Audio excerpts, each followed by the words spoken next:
For one of my top picks to kickstart 2025, it'll be God Train's Punching Judy, which is the only centered Punching Judy episode of OKKO. KO and Judy turn to Gar, who is once a boxer when it comes to his history, but due to him being the opposite when it came to the glory days, it kind of sums up that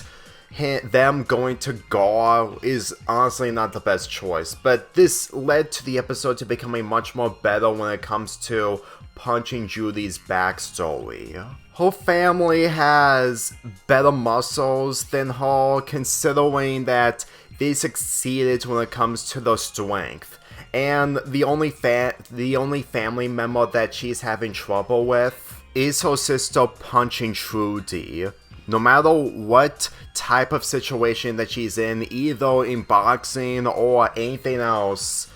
Trudy is superior over Judy due to her running up against her when it comes to her strength. This just makes me feel sympathy towards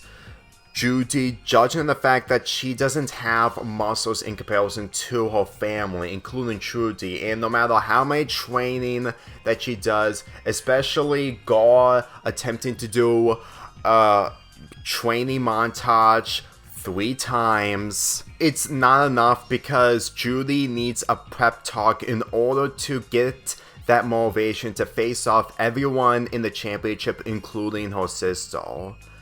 This really made me appreciate of how much they showcased the character of Judy in this, all the while having Gar more of a reason to be the character that he is than how he was established in the first episodes of this show. This show's way of showcasing characters, getting the spotlight that they deserve, honestly makes me feel like that this show had a lot of potential when it comes to giving these characters more development once they return, similar to Red Action that I talked about nearly 3 years ago. But what makes me appreciate Judy in this episode a lot more is that when it comes to her appearances, her being a boxer is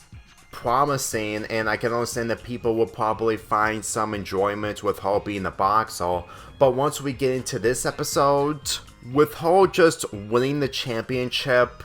with nothing that involves her character that we've seen in this episode, it wouldn't make the episode any better. To the point that characters like her in Red Action are perfect representations on having a character having a purpose when it comes to their attributes that really improves when it comes to the side stories that they have, all the while making them a lot more better when it comes to the people's expectations of them. And if Judy wasn't part of this episode, then her motivation would just be mostly boxing, which for people who enjoy boxing, it's one thing, but they will probably look at the episode as bland if it's just mainly boxing with no character development. As for Gar in this, even though that he isn't a total failure, what he describes is that the negativity really got to him to the point that what Judy is dealing with is the same thing, especially since the max that he wears when it comes to boxing. Honestly, it's the only way for him to actually succeed. And considering that Judy's legs are the only things that are bigger in comparison to her family, while their arms are bigger, is the biggest weakness, all the while that she wears Gar's max. Honestly, it's weird that it probably took this long for her sister to dealt with her weakness. But then again, that's mainly the fact that she beats her literally every single time when it comes to her muscles, and her legs didn't do all the work. And since that she actually did her legs by defending herself, in all honesty, if she actually kicked as I hoped she wouldn't upon rewatching this episode, then the entire episode wouldn't even work. So, in all honesty, with her having the final blow of using her arms, even though that her arms isn't her specialty, really makes this victory a lot more worthwhile, and really makes this entire episode one of the most underrated episodes of OKKO. You know, the fact that God contributes Judy's development really shows that if he was overlooked when it comes to the fan base, then people are really overlooking the qualities of what some characters contribute, because I don't think there was a single character, well, aside from the antagonist from Let's Be Skeletons episode, are considered unlikable. Granted, that episode made every single character out of character, but then again, if you avoid that episode and look at episodes like this, it really shows that there isn't a single character, at least in my point of view, that isn't hateable nor unlikable. This episode is one of my most underrated of this show, to the point that if we had more episodes of this with more development like this, then I would have actually think that this show would have been one of the highest in comparisons to other Cartoon Network shows. But then again, due to it having the acts way too early, it really made me feel bad that this show just didn't get the same treatment as other Cartoon Network shows that were airing back at the end of the 2010s. Yes, it still had an ending that I still need to watch, but still had an ending that concluded the show as a whole. But the more you think about it, these shows really deserve a lot more when it comes to the direction that they would have taken if it got in the respect it deserved. Because if I was running Cartoon Network, I would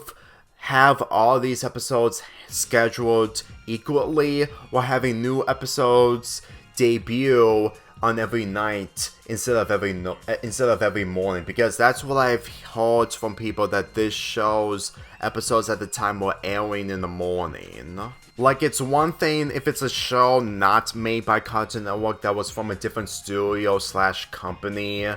that watching them in the morning before going to middle school, which I did, really made me feel like they're intentionally inventing new problems for the sake of causing drama, which isn't really the case when it comes to the drama part. But if it's mainly of disrespecting shows, then honestly, COOs back then, before the 2010s decade, weren't that infamous, and this was honestly something that I just don't understand why Cartoon Network did when it comes to scheduling these episodes from the shows, knowing of how that the fan base, even if some are small, when they're bigger fan bases, they would have done so much of a better job on showcasing these cartoons by airing them during nighttime rather than way earlier in the morning. And I wasn't even able to watch these episodes if they were airing in the morning during high school. But let's attempt to make a positive beginning for this year, even though we're still going to have bad things here and there as the year continues. But it's not new if you're not new to this stuff. I'm giving this episode an 8 out of 10.